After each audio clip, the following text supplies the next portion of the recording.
समाधान आणि या समाधानाने मिळते ते आनंद, प्रसन्नता आणि या प्रसन्नतेतून निर्माण होते ती सुंदरता. ही सुंदरता मिळवण्यासाठी आपल्याला कुठेही बाहेर जाण्याची गरज नाही. त्यासाठी फक्त एकच काम करावं लागेल, ते म्हणजे कोणतंही काम करा, मनापासून करा.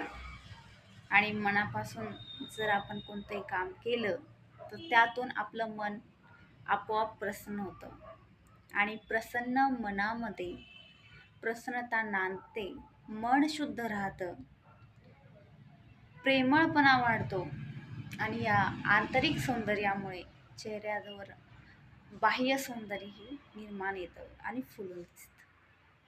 सांगायचं तात्पर्य एवढंच की तुम्ही मनातून खुश असाल, प्रसन्न असाल, तेव्हा तुमच्या चेहऱ्यावरचं सौंदर्य हे आपोआपच खुलून येतं आणि तुम्हाला बाह्य सौंदर्याची गरज कमी पडते किंवा पडतही नाही.